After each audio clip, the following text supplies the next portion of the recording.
días, de nuevo con ustedes en este programa Neumos, que en esta ocasión y posiblemente durante 2 o 3 semanas les va a gustar mucho a todos ustedes, porque es una serie de conferencias que desde hace un tiempo tenemos con el doctor Francisco Álvarez, con Frantucci Álvarez, ampliamente conocido por los neumólogos desde hace muchos años, porque él ha venido desde hace más de 10 años, año por año, a los congresos de la Sociedad de Neumología.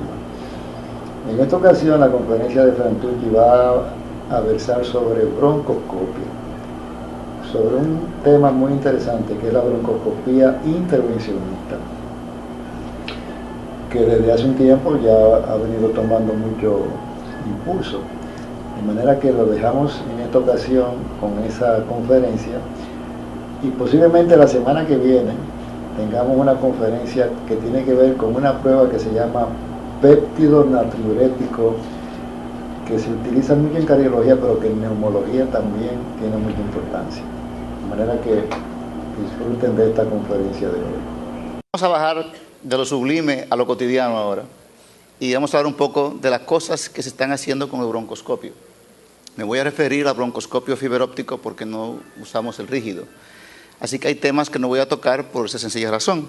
Así que vamos a tratar de resumir las cosas. Tengo que declarar ciertos conflictos potenciales de interés. Hemos recibido ayuda en forma de equipo no monetaria para un estudio piloto en broncoscopía microscópica.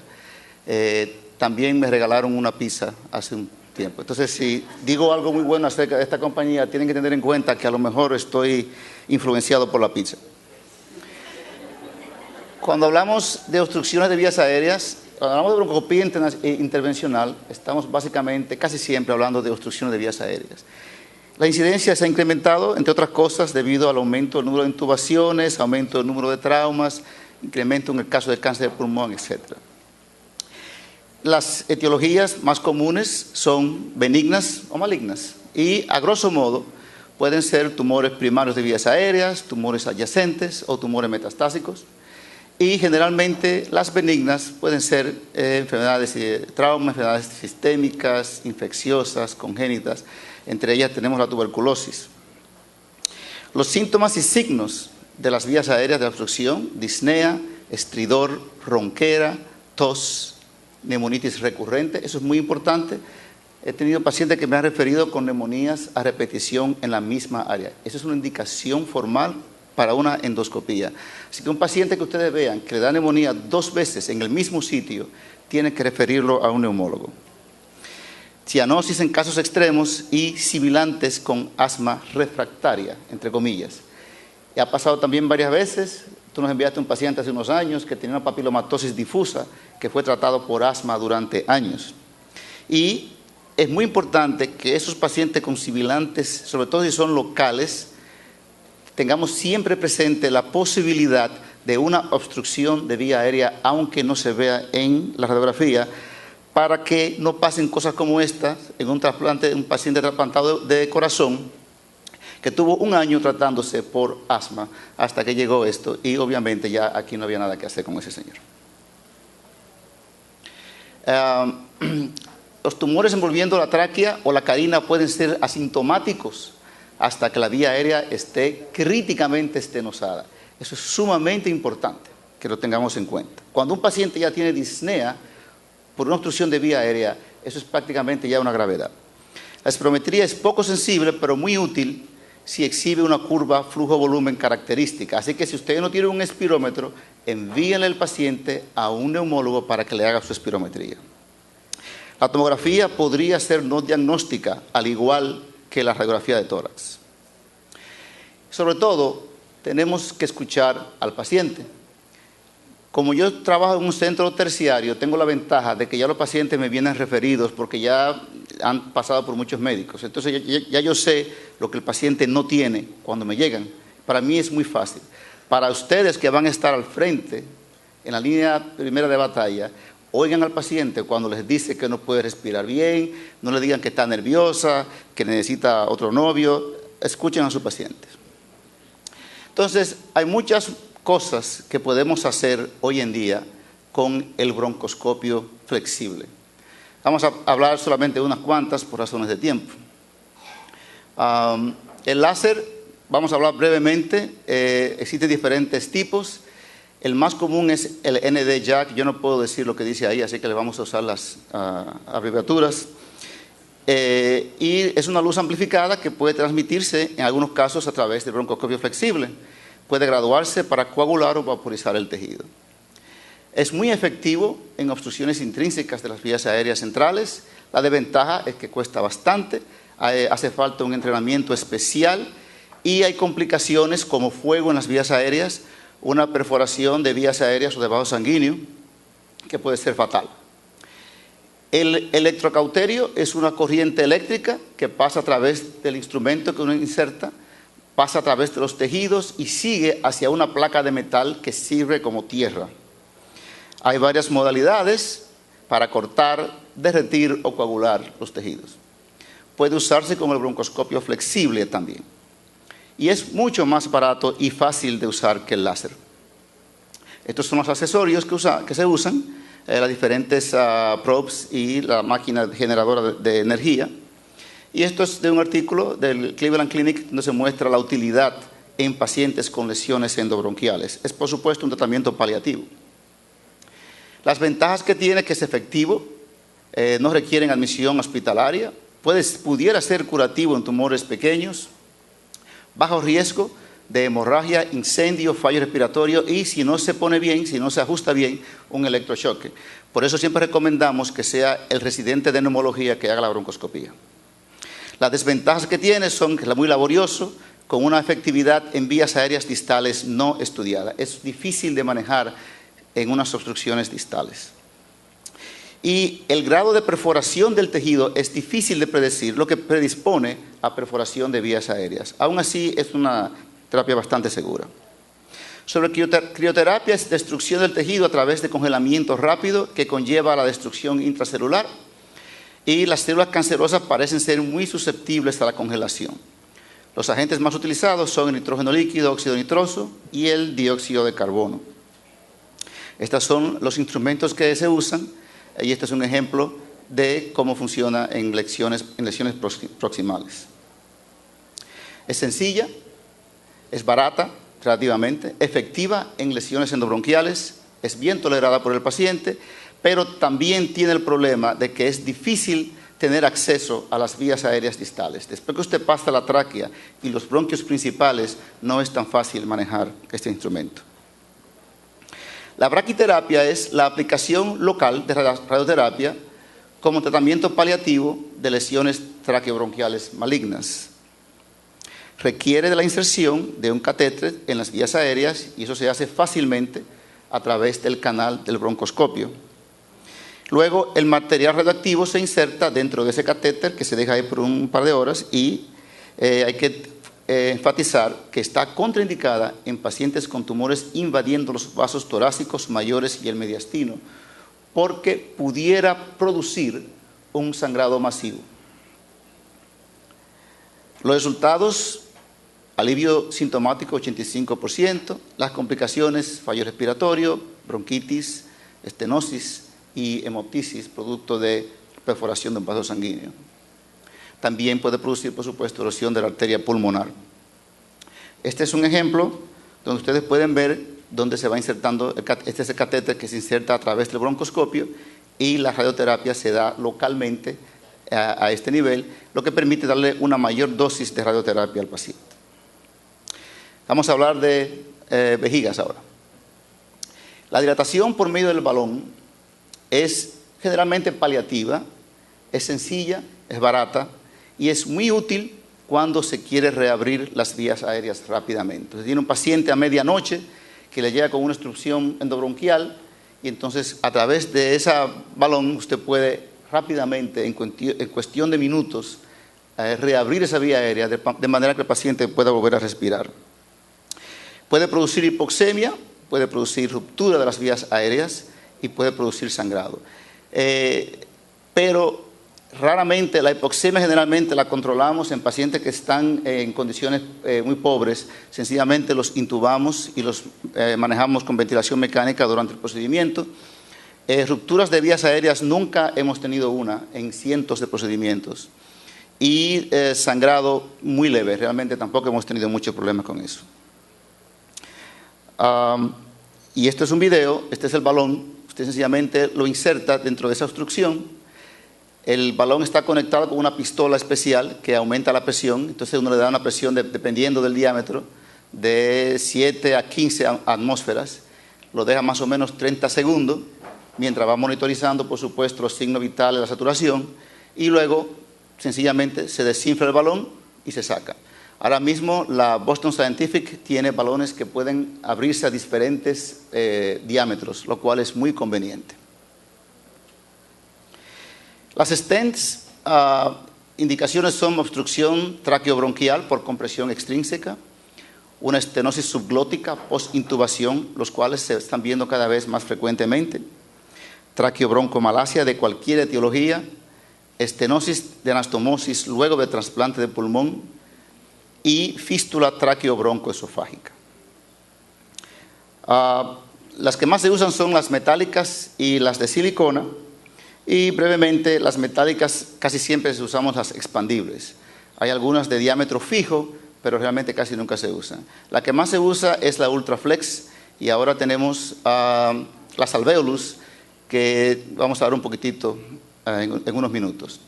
Las de silicona también no las usamos realmente en nuestros pacientes, pero tienen su aplicación muy importante, porque también son bastante efectivas. Tiene sus complicaciones, por supuesto, y sus desventajas. Aumento de secreciones en muchos pacientes, crecimiento de tejido de granulación alrededor del stent. Hay pacientes que desarrollan una reacción como un queloide, digamos así, que pueden obstruir la vía aérea aún con la stent puesta. El láser no se puede usar porque la va a destruir la stent. Puede producir perforación de vías aéreas, puede producir migración de la stent y sangrado. Hay que decirle al paciente que es posible que un día tosiendo se le salga la stent para que no se asusten. Las ventajas que tienen las metálicas, que pueden ser introducidas por el broncoscopio flexible, raramente se desprenden. Si la vía aérea no puede dilatarse, las stent metálicas expandibles pueden generar suficiente fuerza como para reabrir la vía aérea, y tienen menos problemas con acumulación de secreciones. Las de siliconas son más baratas, bien toleradas, resistentes. Hay muchas formas diferentes y se pueden de hecho ordenar más o menos a la medida, pero también tienen sus desventajas, como es que frecuentemente se mueven, obstrucción por secreciones y crecimiento de tejido de granulación alrededor de los bordes. Y también requieren del broncoscopio rígido y de anestesia general. Pero, de nuevo, tienen sus indicaciones específicas también. Estos son unos ejemplos de diferentes tipos de stent de silicona. Y este es un ejemplo de la Ultraflex, que es la que usamos más a menudo en nuestra práctica. Esta es la Ultraflex, viene con este pequeño anillo acá, que es el que uno ala para desenredar este hilo que está aquí, y eso va a abrir la stent, como vamos a ver en un segundo. Este es un paciente que ya tiene su stent bilateral, es un paciente con trasplante de pulmón bilateral, y no sé si pueden verse acá, donde tienen sus stents. Ese paciente tenía una obstrucción que era más o menos así. Entonces lo que hacíamos es, introducimos el broncoscopio, a través del broncoscopio, tomamos la punta donde termina la obstrucción y ponemos un clip de esos que se venden a 5 cheles, bueno, no sé si cuesta 5 cheles ahora, de papel. Luego retiramos el broncoscopio y ponemos otro clip ahí mismo. Y entonces lo que ustedes van a ver exteriormente es algo parecido a esto. Entonces ya sabemos dónde termina y dónde comienza la obstrucción. Entonces, a través del broncoscopio introducimos una vía, un cable, y sacamos el broncoscopio e introducimos la stent a través de esa línea que ya tenemos ahí adentro. La stent tiene dos marcadores, de manera que podemos saber si la stent está situada en el sitio adecuado. Entonces lo que se va a ver es, esta es la stent y estos son los marcadores que pueden verse con fluoroscopía. Entonces, a medida que alguien va, o uno mismo, alando el anillo, la stent se va desenvolviendo y vamos a tener algo así, donde ya comienza a expandirse. Y al final tenemos entonces que queda la stent puesta y se va a ver algo así más o menos. Es bastante fácil y la stent nunca queda en el sitio que debe de quedar. Después que uno termina este procedimiento de 30 segundos, nos pasamos 15 minutos ajustándola donde tiene que estar. Este es un ejemplo de una paciente con trasplante de riñón que desarrolló una mucormicosis de todo el bronquio principal izquierdo y llegó en este estado y se le pusieron 3 stents, con lo cual obtuvimos este resultado. Aquí está el pulmón completamente colapsado y aquí está el pulmón ya reexpandido. Y aquí pueden ver las stents puestas en el bronquio principal izquierdo. Entonces, este es el caso clásico de un paciente con trasplante de pulmón que desarrolla una estenosis de la anastomosis. Nos ocurre más o menos en un 17%. Primero lo abrimos con el balón. Una vez que está ya más o menos abierta, introducimos la stent y generalmente nos va a quedar algo así, donde ya la vía aérea, por supuesto, está completamente despejada, ¿no? A veces tenemos pacientes que hemos tenido que ponerles 5 stents, porque hacen una reacción al trasplante y comienzan a hacer múltiples estenosis de múltiples vías aéreas. Esta es una stent nueva y creo que debía haber puesto en los conflictos de interés que esta compañía nos invitó a irnos a una granja que tienen ellos, donde crían animales específicamente para proyectos de investigación, para que usáramos sus stents y con gastos pagos. Como yo estoy aquí, uno de mis compañeros fue, pero tenemos que resaltar que nos dieron esa, por si la mosca, hablo muy bonito también de esto. A diferencia de este stent es que es removible, lo cual pudiera ser bastante útil, porque a veces uno no quisiera dejar la stent puesta. Hay pacientes que uno cree que después que pase la fase inflamatoria inicial, no va a necesitar ese stent. Y si uno pudiera sacarla, pues sacamos ese cuerpo extraño. Entonces, las stents metálicas que usamos, una vez incrustadas, es imposible prácticamente sacarlas. Entonces, queremos saber qué también nuestros pacientes van a responder con el stent. El problema es que las primeras que empezamos a usar con la compañía, se salían todas. Entonces, ahora han rediseñado y tienen estas aristas acá que no sé si pueden ver, donde supuestamente se van a incrustar de una manera que se pueden remover, pero que no se van a salir tan fácilmente. Pero son muy útiles. Este es un paciente que nos llegó luego de un mes internado en otro hospital por fallo cardíaco y por estar intubado tanto tiempo desarrolló una estenosis traqueal severa. Este paciente se puso en un corazón artificial, pero no se podía trasplantar el corazón hasta que no se resolviera este problema. Tampoco podía hacer cirugía porque estaba en un corazón artificial. Entonces lo que hicimos fue dilatarlas con el balón y luego que estuvimos ya en una vía aérea patente, pusimos esta stent de alvéolo que se ve más o menos así. Entonces esta ya con la vía abierta se permitió al paciente hacer el trasplante de corazón y una vez hecho, entonces le sacamos la stent. El coagulador plasmático de argón es un método de electrocoagulación que no requiere contacto directo con la lesión. Los principales usos en las vías aéreas son ablación de lesiones en las vías aéreas y control de la hemoptisis. Es un excelente anticoagulador. Cuando se usa para destruir los tumores endobronquiales, el coagulador produce una desvitalización de la masa de una manera gradual y controlada. El tejido desvitalizado es removido por medio de succión o usando el forceps de la biopsia. Entonces, los componentes del coagulador son la máquina que nos da la energía. Detrás hay un tanque donde está el argón. Este es el catéter que se introduce a través del broncoscopio flexible. Y como ustedes pueden ver, entonces sale esta marquita negra que nos dice que la parte distal está lo suficientemente lejos para que no quememos el broncoscopio. Los principios básicos es que el argón es un gas inerte, el cual puede ionizarse y se hace pasar a través de una corriente eléctrica. Entonces, una vez ionizado, Ese argón se convierte en un excelente medio para conducir la electricidad. Es una corriente eléctrica de alta frecuencia que puede fácilmente aplicarse en las vías aéreas, incluso en vías aéreas distales. Una vez disecado, el tejido ya seco no conduce la electricidad, lo cual limita la penetración. Eso lo hace más trabajoso, pero nos da la seguridad de que es muy difícil perforar la vía aérea. Entonces, el catéter tiene una penetración que es altamente reproducible, perdonen la superposición acá. Y eso es muy importante porque nos da la seguridad. Se puede atacar la lesión prácticamente desde cualquier ángulo. Hemos dado vuelta para arriba y para abajo con el broncoscopio y no conozco una lesión que no sea susceptible de ser atacada con el catéter. Entonces tenemos acá el catéter y tenemos acá nuestro tumor. Entonces tenemos acá el electrodo que provee la energía eléctrica, fluye el argón y entonces ese argón se ioniza y se electrifica. Y entonces lo que tenemos son pulsos donde usted va a comenzar a atacar ese tejido con disecación primero y eventualmente usted va completamente a destruir y a secar ese tejido. Y es sumamente efectivo.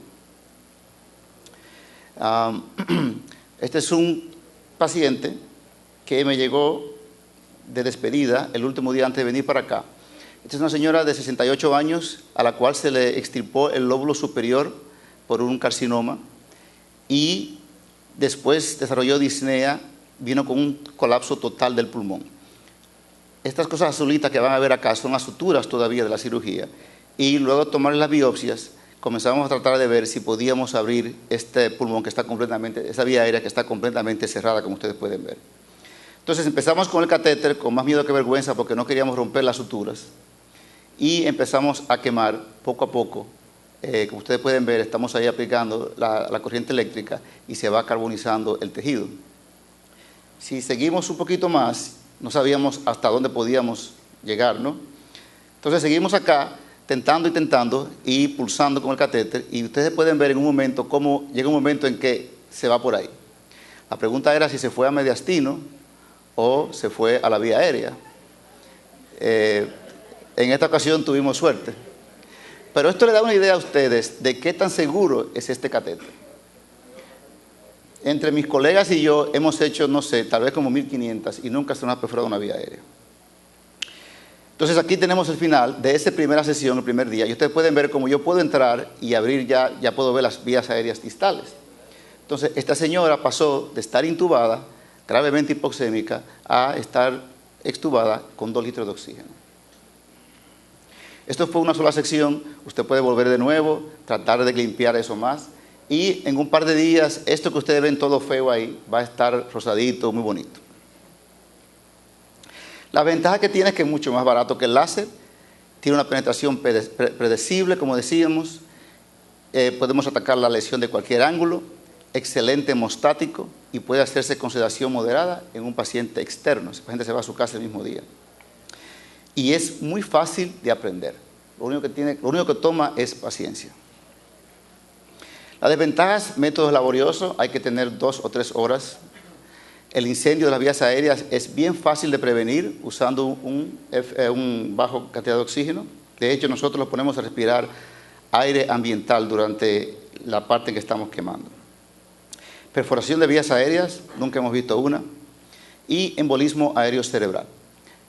Yo tuve un caso de esos que los marcan a uno para toda la vida, donde una señora tenía un broncolito severo, enorme, y ella no podía hacerlo con sedación, porque ninguna sedación, ni siquiera el propofol de Michael Jackson le servía a ella. Tuvimos que hacerla en sala de cirugía con anestesiología, y la paciente desarrolló durante el procedimiento un embolismo aéreo cerebral, del cual eventualmente murió. Luego vimos reportes de casos reportados en animales. Y luego encontramos 3 meses más tarde, de un caso en humanos dándole ventilación mecánica. Entonces, mi recomendación, lo que hacemos nosotros es, aparentemente el factor que produce esto es si el paciente está en ventilación con presión positiva mecánica, ¿no? Entonces, lo que estamos haciendo ahora es, en el momento que vamos a quemar, le decimos a la persona que está manejando el ventilador, no me le des ninguna ventilación ahora. Desconectamos completamente el ventilador, hacemos unos cuantos segundos o minutos de la terapia y luego lo ventilamos de nuevo. No hemos vuelto a tener ningún problema y realmente son muy escasos los reportes que hay, pero es importante tener esto en cuenta. En nuestra experiencia, es invaluable en el tratamiento de obstrucciones de vías aéreas después de un trasplante de pulmón. En nuestra primera serie de 150 casos de trasplante de pulmón, el 17% desarrollaron estenosis de las vías aéreas. Y el catéter nos ha servido enormemente porque muchos pacientes desarrollan obstrucciones distales que no son accesibles con ningún otro método y con el plasmático de argón podemos usarlos. Es muy seguro. Dos complicaciones, la que yo les dije que me pasó a mí y una hemoptisis severa en uno de mis colegas que la autopsia no demostró que fuera producida por el catéter, pero para que quede claro, ¿no? Es efectivo incluso en las vías aéreas distales y también puede controlar el sangrado endobronquial. La termoplastía bronquial en asma es un área muy interesante. Es una técnica que es una radiofrecuencia para producir ablación selectiva del músculo liso de las vías aéreas hasta un diámetro de 3 milímetros. Genera una radiofrecuencia de 460 Hz. La energía se aplica en 3 sesiones, varias semanas aparte, y los pacientes son premedicados con sedantes, esteroides y broncodilatadores. Entonces lo que se hace es un broncoscopio común y corriente, y aquí, para amplificar, tienen una catéter especial y estos son unos alambritos acá donde se genera el calor. Esta es una foto tomada de la revista del Cleveland Clinic, donde usted puede ver el catéter y se abre esos alambritos acá y ahí comienza a producirse el calor para disminuir el diámetro de los músculos lisos. Los estudios en 112 pacientes con asma severa, se dan 3 sesiones de 6 a 9 semanas, pocos efectos adversos, y cuando vemos las exacerbaciones en los pacientes sometidos al procedimiento o no, vemos algo muy interesante. Exacerbaciones menores de asma o severas a 3, 6 y 12 meses. Lo que vemos es, esta es la basal, ¿verdad? Bastante parecidas, pero entonces vemos cómo en los pacientes sometidos al procedimiento el número de exacerbaciones es mucho menor. Interesantemente, a 6 meses fue el mismo, pero luego volvió otra vez a verse el beneficio. En lo que respecta a exacerbaciones severas del asma, el resultado es un poco más convincente y lo que vemos acá es una diferencia notable entre los dos grupos. Aún así, hay muchas cosas que no están claras y este estudio, que todavía no ha cedido el reporte final, va a usar 2 grupos. Un grupo que se le va a hacer el procedimiento y a otro grupo que se le va a hacer la broncoscopía sin termoplastía. Eso es lo que se llama, ¿verdad? Control. Y la mejoría de la calidad de vida aparentemente es 80 versus 64%, lo que es muy interesante, porque eso nos indica que un 64% de esos pacientes dijeron que tenía mejor calidad de vida con solamente hacerse una broncoscopía. Vaya usted a saber, quiero ver por qué resultó eso, ¿no? Pero ya sabemos que con hacer una broncoscopía al paciente, Fernando, ya tú sabes que puede mejorar un 64% de tus pacientes. El 32% reducción en exacerbaciones y 84% reducción de visitas a la sala de emergencia. También un 66% de reducción de días laborables perdidos. O sea que quería solamente mencionarles esto porque está en el tapete y vamos a tener teniendo informaciones en el futuro.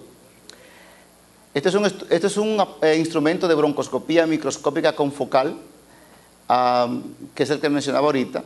Es un microscopio integrado en un catéter que puede introducirse en el canal de broncoscopio y permite visualizar los tejidos y las estructuras vasculares a nivel microscópico, sin necesidad de biopsia. Este es un paciente que ustedes pueden ver, tiene un pulmón enfisematoso enorme acá y uno que no lo ves porque fue trasplantado de pulmón.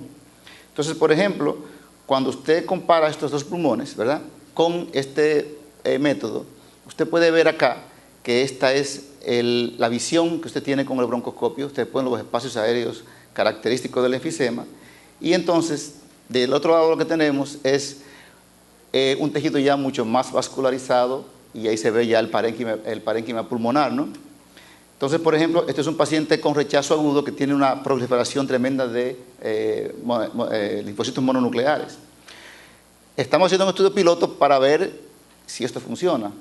No tenemos la menor idea de si va a funcionar o no y si va a ser un sustituto de la biopsia, pero dentro de algunos años, cuando nos inviten de nuevo a una charla como esta, tal vez podamos mostrar los resultados. Es un dispositivo convexo que permite la visualización. Esto es broncoscopía con ultrasonido, es otra modalidad de broncoscopía internacional. Y es un ultrasonido sencillamente que se ha adaptado a un broncoscopio. Es mínimamente invasiva y cuando se combina con aspiración a través del esófago, pudiera sustituir la mediastinoscopía en pacientes con cáncer de pulmón a los cuales estamos tratando de determinar su estadio. Este es el instrumento, el esofágico y el broncoscópico. Y podemos ver aquí, ¿verdad? Ustedes están todos familiarizados con los nódulos linfáticos ciliares y mediastinales. Con el ultrasonido esofágico podemos tener acceso a todos estos nódulos y con el broncoscópico a todos estos nódulos. Entonces, prácticamente no hay nódulos que no podamos adquirir con la combinación de ultrasonido esofágico y broncoscópico. De hecho, los gastroenterólogos toman biopsias de las células de las glándulas adrenales a través del broncoscopio. Y realmente hemos sustituido prácticamente la mediastinoscopía ya. Esto es otro video que nos prestó el doctor Pascual, que es uno de los autores de un estudio que lo voy a mencionar. Y vamos entrando acá. Es bastante difícil de manejar porque, a diferencia del broncoscopio común y corriente, usted no ve donde usted va derecho, es como torcido. Entonces tiene que hacerse la idea de que si la cosa está aquí, usted tiene que meterse un poquito más para allá. Entonces toma tiempo, y aquí estamos ya usando el ultrasonido, y dentro de unos segundos ustedes van a ver la agujita como va entrando directamente en el nódulo linfático que se quiere acceder. Y entonces ahí está la aguja, y ustedes pueden ver cómo en unos segundos va a empezar a aspirar, ¿no? Y se va haciendo el movimiento para atrás y para adelante, y entonces se va a aspirar el nódulo. Ha sido bastante exitosa allá en la clínica. Entonces, por ejemplo, este es un estudio del grupo de allá de la pulmonar y de gastroenterología de la Clínica Mayo, donde, si ustedes ven aquí, la combinación esofágica y endobronquial, con una sensitividad de 93 y un valor negativo predictivo de 97%. O sea que es sumamente efectiva. Entonces, para enfatizar, ¿no? Entonces, ha sido sumamente efectiva, una morbilidad mínima.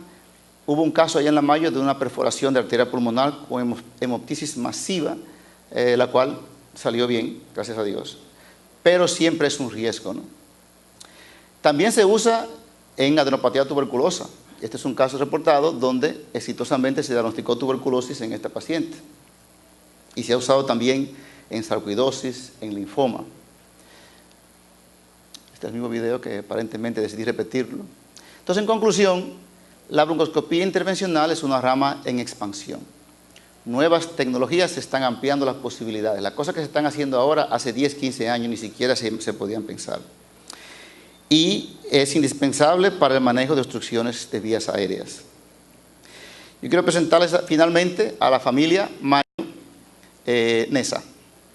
Desde hace varios años hemos tenido el placer y el honor de recibir a un grupo de residentes de neumología del Hospital Gautier, los cuales espero hayan aprendido algo de medicina. A veces han tenido que ser sometidos a experimentos medio raros, pero todos sin excepción han podido codearse con luminarias mundiales de la medicina, como está en el caso acá. Así que muchas gracias. Bueno, espero que les haya gustado la conferencia de hoy, que fue sobre broncoscopía intervencionista. Ustedes vieron el vasto campo que tiene esta parte de la neumología, de los métodos diagnósticos y terapéuticos. Y la semana que viene vamos a continuar con Frantucci Álvarez en una conferencia muy interesante que tiene que ver con el llamado péptido natriurético cerebral. Se llamó así porque se pensó que era el cerebro la fuente principal de producción, y ahora sabemos que no, que es el corazón. Pero tiene mucho que ver con el pulmón también. De manera que la semana que viene espero que nos encontremos de nuevo.